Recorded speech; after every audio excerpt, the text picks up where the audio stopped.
Este livro foi gravado nos estúdios da Fundação Dorina Noil para cegos. Lido por Antônio Sérgio Grell.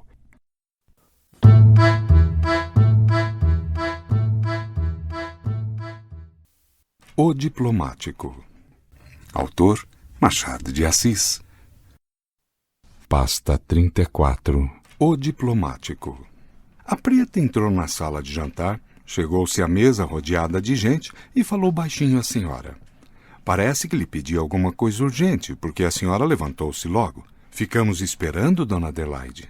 Não, espere não, senhor Rangel. Vai continuando, eu entro depois. Rangel era o leitor do livro de sortes. Voltou a página e recitou um livro, Se Alguém Lhe Ama em Segredo. Movimento geral. Moças e rapazes sorriram uns para os outros. Estamos na noite de São João de 1854 e a casa é na Rua das Mangueiras. Chama-se João, o dono da casa, João Viegas, e tem uma filha, Joaninha. Usa-se todos os anos a mesma reunião de parentes e amigos. Arde uma fogueira no quintal, assam-se as batatas do costume e tiram-se sortes. Também a ceia, às vezes dança e algum jogo de prendas, tudo familiar. João Viegas é escrivão de uma vara cível da corte. Vamos, quem começa agora, disse ele, há de ser Dona Felizmina. Vamos ver se alguém lhe ama em segredo. Dona Felizmina sorriu amarelo. Era uma boa quarentona, sem prendas nem rendas, que vivia espiando um marido por baixo das pálpebras devotas. Em verdade, o gracejo era duro, mas natural. Dona Felizmina era um modelo acabado daquelas criaturas indulgentes e mansas que parecem ter nascido para divertir os outros. Pegou e lançou os dados com um ar de complacência incrédula. Número 10, bradaram duas vozes. Rangel desceu os olhos ao baixo da página, viu a quadra correspondente ao número e leu-a. Dizia que sim, que havia uma pessoa que ela devia procurar domingo, na igreja, quando fosse à missa. Toda a mesa deu parabéns à dona Felizmina, que sorriu com desdém, mas interiormente esperançada. Outros pegaram nos dados e Rangel continuou a ler a sorte de cada um. Lia espevitadamente. De quando em quando tirava os óculos e limpava-os com muito vagar na ponta do lenço de cambraia, ou por ser cambraia, ou por exalar um fino cheiro de bogari. Presumia de grande maneira e ali chamavam-lhe o diplomático. Ande, seu diplomático, continue. Rangel estremeceu, esquecera-se de ler uma sorte, embebido em percorrer a fila de moças que ficava do outro lado da mesa. Namorava alguma? Vamos por partes. Era solteiro, por obra das circunstâncias, não de vocação. Em rapaz teve alguns namoricos de esquina, mas com o tempo apareceu-lhe a comichão das grandezas, e foi isto que lhe prolongou o celibato até os 41 anos, em que o vemos. Cobiçava alguma noiva superior a ele e a roda em que vivia, e gastou o tempo em esperá-la. Chegou a frequentar os bailes de um advogado célebre e rico, para quem copiava papéis e que o protegia muito. Tinha nos bailes a mesma posição subalterna do escritório. Passava a noite vagando pelos corredores, espiando o salão, vendo passar as senhoras, devorando com os olhos uma multidão de espáduas magníficas e talhes graciosos. Invejava os homens e copiava-os. Saía dali excitado e resoluto. Em falta de bailes, ia às festas de igreja, onde poderia ver algumas das primeiras moças da cidade. Também era certo no saguão do Paço Imperial, em dia de cortejo, para ver entrar as grandes damas e as pessoas da corte, ministros, generais, diplomatas, desembargadores, e conhecia tudo e todos, pessoas e carruagens. Voltava da festa e do cortejo como voltava do baile, impetuoso, ardente, capaz de arrebatar de um lance a palma da fortuna. O pior é que entre a espiga e a mão há o tal muro do poeta, e o Rangel não era homem de saltar muros. De imaginação fazia tudo, raptava mulheres e destruía cidades. Mais de uma vez foi, consigo mesmo, ministro de Estado e fartou-se de cortesias e decretos. Chegou ao extremo de aclamar-se imperador, um dia, 2 de dezembro. Nota, data do nascimento de Dom Pedro II. Fim de nota. Ao voltar da parada no Lago do Paço, imaginou para isso uma revolução em que derramou algum sangue, pouco, e uma ditadura benéfica em que apenas vingou alguns pequenos desgostos de escrevente. Cá fora, porém, todas as suas proezas eram fábulas. Na realidade, era pacato e discreto. Aos 40 anos, desenganou-se das ambições, mas a índole ficou a mesma e, não obstante a vocação conjugal, não achou noiva. Mais de uma o aceitaria com muito prazer. Ele perdia-as todas à força de circunspecção. Um dia reparou em Joaninha, que chegava aos 19 anos e possuía um par de olhos lindos e sossegados, virgens de toda a conversação masculina. Rangel conhecia-a desde criança, andara com ela ao colo, no passeio público ou nas noites de fogo na Lapa. Como falar-lhe de amor? Mas, por outro lado, as relações dele na casa eram tais que podiam facilitar-lhe o casamento, e ou este ou nenhum outro. Desta vez, o muro não era alto e a espiga era baixinha. Bastava esticar o braço com algum esforço para arrancá-la do pé. Rangel andava neste trabalho desde alguns meses. Não esticava o braço sem espiar primeiro para todos os lados e ver se vinha alguém. E se vinha alguém, disfarçava e ia-se embora. Quando chegava a esticá-lo, acontecia que uma lufada de vento meneava a espiga ou algum passarinho andava ali nas folhas secas, e não era preciso mais para que ele recolhesse a mão. Ia-se assim o tempo, e a paixão entranhava-se-lhe, causa de muitas horas de angústia, a que seguiam sempre melhores esperanças. Agora mesmo trazia-lhe a primeira carta de amor, disposto a entregá-la. Já teve 2 ou 3 ocasiões boas, mas vai sempre espaçando. A noite é tão comprida. Entretanto, continua a ler as sortes com a solenidade de um áugur. Tudo em volta é alegre. Cochicham, ou riem, ou falam ao mesmo tempo. O tio Rufino, que é o gaiato da família, anda à roda da mesa com uma pena, fazendo cócegas nas orelhas das moças. João Viegas está ansioso por um amigo, que se demora, o Calixto. Onde se meteria o Calixto? Rua, preciso da mesa, vamos para a sala de visitas. Era Dona Adelaide que tornava, ia pôr-se à mesa para a ceia. Toda a gente emigrou e andando é que se podia ver bem como era graciosa a filha do escrivão. Rangel acompanhou-a com grandes olhos namorados. Ela foi à janela por alguns instantes, enquanto se preparava um jogo de prendas, e ele foi também. Era a ocasião de entregar-lhe a carta. Defronte, numa casa grande, havia um baile e dançava-se. Ela olhava e ele olhou também. Pelas janelas vinham passar os pares, cadenciados, as senhoras com as suas sedas e rendas, os cavalheiros finos e elegantes, alguns condecorados. De quando em quando uma faísca de diamantes rápida, fugitiva, no giro da dança. Pares que conversavam, dragonas que reluziam, bustos de homem inclinados, gestos de leque, tudo isso em pedaços através das janelas que não podiam mostrar todo o salão, mas adivinhava-se o resto. Ele, ao menos, conhecia tudo e dizia tudo à filha do escrivão. O demônio das grandezas, que parecia dormir, entrou a fazer as suas arlequinadas no coração do nosso homem, e ei-lo que tenta seduzir também o coração da outra. Conheço uma pessoa que estaria ali muito bem, murmurou Rangel. E Joaninha, com ingenuidade, era o senhor. Rangel sorriu lisonjeado e não achou o que dizer. Olhou para os lacaios e cocheiros de libré na rua, conversando em grupos ou reclinados no tejadilho dos carros. Começou a designar carros. Este é do Olinda, aquele é do Maranguape. Nota: Pedro de Araújo Lima, Marquês de Olinda, 1793-1870, sucedeu a Feijó na regência do Império, 1837 a 40, e foi ainda presidente do Conselho por 2 vezes na década de 1860. Caetano Maria Lopes Gama, Visconde de Maranguape, 1795-1864, senador e ministro em vários gabinetes, incluído 2 presididos por Olinda. Fim de nota.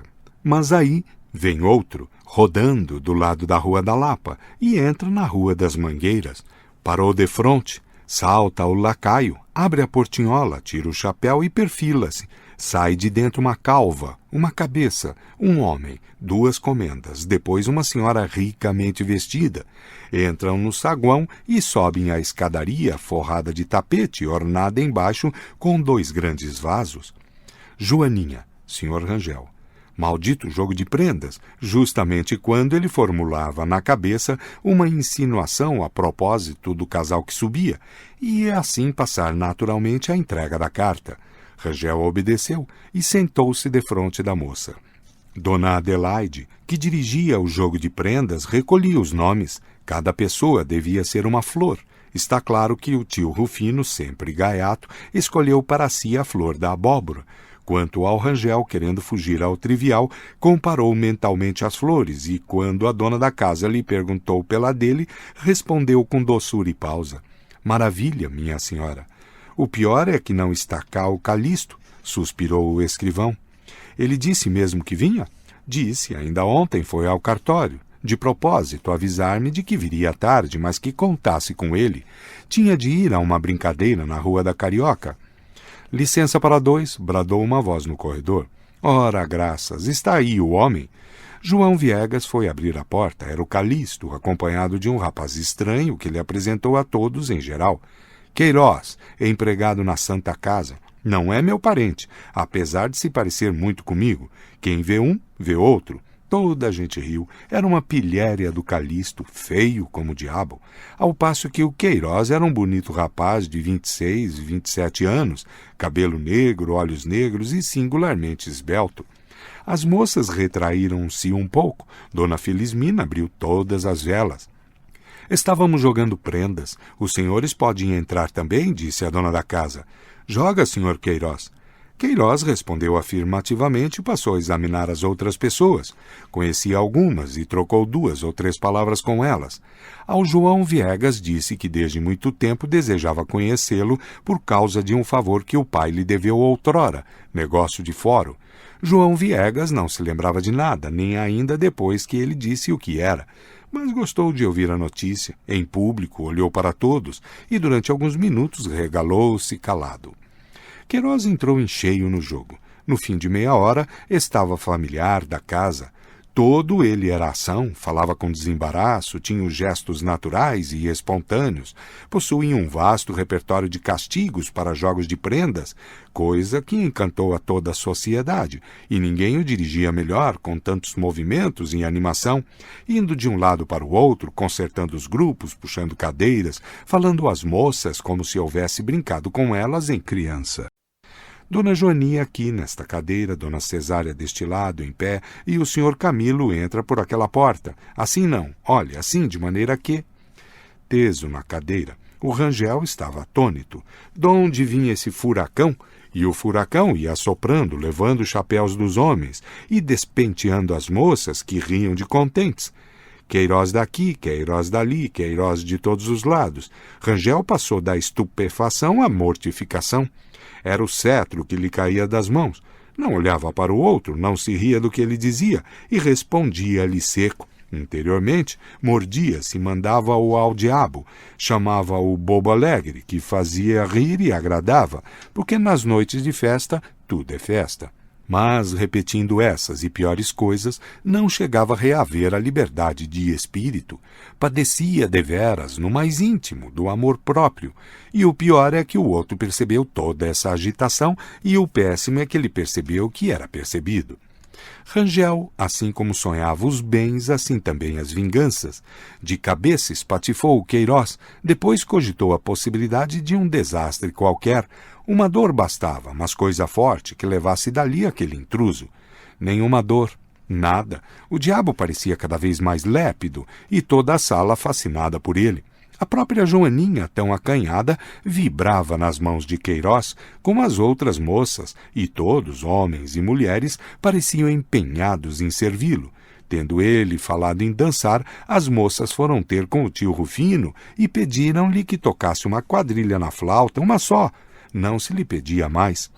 Não posso, dói-me o calo. Flauta, bradou Calixto. Peçam ao Queiroz que nos toque alguma coisa e verão o que é flauta. Vai buscar a flauta, Rufino. Ouçam o Queiroz. Não imagino como ele é saudoso da flauta. Queiroz tocou a Casta Diva, nota, a área famosíssima de Norma, 1831, de Bellini, fim de nota. Que coisa ridícula, dizia consigo Rangel, uma música que até os moleques assobiam na rua. Olhava para ele, de revés, para considerar se aquilo era a posição de homem sério, e concluía que a flauta era um instrumento grotesco.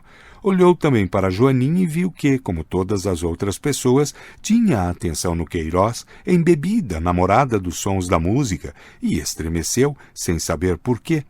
Os demais semblantes mostravam a mesma expressão dela e, contudo, sentiu alguma coisa que lhe complicou a aversão ao intruso. Quando a flauta acabou, Joaninha aplaudiu menos que os outros e Rangel entrou em dúvida se era o habitual acanhamento, se alguma especial comoção. Urgia entregar-lhe a carta. Chegou a ceia. Toda a gente entrou confusamente na sala e, felizmente para o Rangel, coube-lhe ficar defronte de Joaninha, cujos olhos estavam mais belos que nunca e tão derramados que não pareciam os de costume. Rangel saboreou caladamente e reconstruiu todo o seu sonho que o diabo do Queiroz abalara com um piparote. Foi assim que tornou a ver-se ao lado dela, na casa que ia alugar, berço de noivos que ele enfeitou com os ouros da imaginação. Chegou a tirar um prêmio na loteria e a empregá-lo todo em sedas e joias para a mulher. A linda Joaninha, Joaninha Rangel, Dona Joaninha Rangel, Dona Joana Viegas Rangel, ou Dona Joana Cândida Viegas Rangel, não podia tirar a Cândida. Vamos, uma saúde, seu diplomático, faça uma saúde daquelas. Rangel acordou, a mesa inteira repetia a lembrança do tio Rufino. A própria Joaninha pedia-lhe uma saúde, como a do ano passado. Rangel respondeu que ia obedecer, era só acabar aquela asa de galinha. Movimento, cochichos de louvor, Dona Adelaide dizendo-lhe uma moça que nunca ouvira falar o Rangel. Não, perguntou com pasmo, não imagina, fala muito bem, muito explicado, palavras escolhidas e uns bonitos modos. Comendo, ia ele dando rebate a algumas reminiscências, frangalhos de ideias que lhe serviam para um arranjo das frases e metáforas. Acabou e pôs-se de pé. Tinha um ar satisfeito e cheio de si. Afinal, vinham bater-lhe à porta, cessar a farandulagem das anedotas, das pilhérias sem alma, e vinha ter com ele para ouvir alguma coisa correta e grave. Olhou em derredor, viu todos os olhos levantados, esperando. Todos não. Os de Joaninha enviesavam-se na direção do Queiroz, e o deste vinha esperá-los a meio caminho, numa cavalgada de promessas. Rangel empalideceu. A palavra morreu-lhe na garganta, mas era preciso falar. Esperavam por ele, com simpatia, em silêncio. Obedeceu mal, era justamente um brinde ao dono da casa e à filha. Chamava esta um pensamento de Deus transportado da imortalidade à realidade, frase que empregara 3 anos antes e devia estar esquecida. Falava também do santuário da família, do altar da amizade e da gratidão, que é a flor dos corações puros. Onde não havia sentido, a frase era mais especiosa ou retumbante. Ao todo, um brinde de 10 minutos bem puxados que ele despachou em 5 e sentou-se. Não era tudo. Queiroz levantou-se logo, 2 ou 3 minutos depois, para outro brinde, e o silêncio foi ainda mais pronto e completo. Joaninha meteu os olhos no regaço, vexada do que ele iria dizer. Rangel teve um arrepio. O ilustre amigo desta casa, Sr. Rangel, disse Queiroz, bebeu as 2 pessoas cujo nome é o do santo de hoje. Eu bebo aquela que é a santa de todos os dias, a Dona Adelaide. Grandes aplausos aclamaram esta lembrança, e Dona Adelaide, lisonjeada, recebeu os cumprimentos de cada conviva. A filha não ficou em cumprimentos. Mamãe, mamãe, exclamou, levantando-se, foi abraçá-la e beijá-la 3, 4 vezes, espécie de carta para ser lida por 2 pessoas. Rangel passou da cólera ao desânimo, e, acabada a ceia, pensou em retirar-se. Mas a esperança, demônios de olhos verdes, pediu-lhe que ficasse, e ficou. Quem sabe, era tudo passageiro, coisa de uma noite, namoro de São João, afinal ele era amigo da casa e tinha estima da família. Quem sabe, era tudo passageiro, coisas de uma noite, namoro de São João, afinal ele era amigo da casa e tinha a estima da família. Bastava que pedisse a moça para obtê-la, e depois esse Queiroz podia não ter meios de casar. Que emprego era o dele na Santa Casa? Talvez alguma coisa reles. Nisto, olhou obliquamente para a roupa de Queiroz, enfiou-se-lhe pelas costuras, escrutou o bordadinho da camisa, apalpou os joelhos das calças, a ver-lhe o uso e os sapatos, e concluiu que era um rapaz caprichoso, mas provavelmente gastava tudo consigo, e casar era negócio sério. Podia ser também que tivesse mãe viúva e irmãs solteiras. Rangel era só. Tio Rufino, toque uma quadrilha. Não posso, flauta depois de comer faz indigestão. Vamos a um víspora. Rangel declarou que não podia jogar, estava com dor de cabeça, mas Joaninha veio a ele e pediu-lhe que jogasse com ela, de sociedade. Meia coleção para o senhor e meia para mim, disse ela, sorrindo. Ele sorriu também e aceitou. Sentaram-se ao pé um do outro. Joaninha falava-lhe, ria, levantava para ele os belos olhos, inquieta, mexendo muito a cabeça para todos os lados. Rangel sentiu-se melhor e não tardou que se sentisse inteiramente bem. Ia marcando à toa, esquecendo alguns números que ela lhe apontava com um dedo de ninfa, dizia ele consigo, e os descuidos passaram a ser de propósito para ver o dedo da moça e ouvi-la ralhar. O senhor é muito esquecido. Olhe que assim perdemos o nosso dinheiro. Rangel pensou em entregar-lhe a carta por baixo da mesa, mas, não estando declarados, era natural que ela a recebesse com espanto e estragasse tudo. Cumpria avisá-la. Olhou em volta da mesa, todos os rostos estavam inclinados sobre os cartões, seguindo atentamente os números.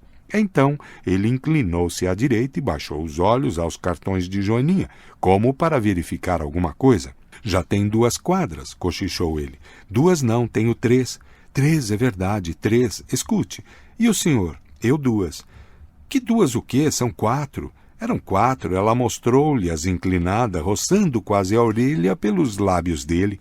Depois, fitou-o rindo e abanando a cabeça. O senhor, o senhor. Rangel ouviu isto com singular deleite. A voz era tão doce e a expressão tão amiga que ele esqueceu tudo, agarrou-a pela cintura e lançou-se com ela na eterna valsa das quimeras. Casa, mesa, convivas, tudo desapareceu como obra vã da imaginação para só ficar a realidade única, ele e ela, girando no espaço debaixo de 1 milhão de estrelas, acesas de propósito para alumiá-los. Nem carta nem nada. Perto da manhã, foram todos para a janela ver sair os convidados do baile fronteiro. Rangel recuou espantado. Viu um aperto de dedos entre o Queiroz e a bela Joaninha. Quis explicá-lo, eram aparências, mas tão depressa destruía uma como vinham outras e outras, à maneira das ondas que não acabam mais. Custava-lhe entender que uma só noite, algumas horas, bastassem a ligar assim 2 criaturas. Mas era a verdade clara e viva dos modos de ambos, dos olhos, das palavras, dos risos e até da saudade com que se despediram de manhã. Saiu tonto. Uma só noite, algumas horas apenas. Em casa onde chegou tarde, deitou-se na cama, não para dormir, mas para romper em soluços. Só consigo foi-se-lhe o aparelho da afetação, e já não era o diplomático, era o energúmeno que rolava na cama, bradando, chorando como uma criança, infeliz deveras por esse triste amor do outono. O pobre diabo, feito de devaneio, indolência e afetação, era em substância tão desgraçado como Otelo e teve um desfecho mais cruel. Otelo mata Desdémona, o nosso namorado, em quem ninguém pressentira nunca a paixão encoberta, serviu de testemunha ao Queiroz quando este se casou com Joaninha 6 meses depois. Nem os acontecimentos, nem os anos lhe mudaram a índole. Quando rompeu a Guerra do Paraguai, teve ideia muitas vezes de alistar-se como oficial de voluntários. Não o fez nunca, mas é certo que ganhou algumas batalhas e acabou brigadeiro. Para ler este conto, acesse www.poeteiro.com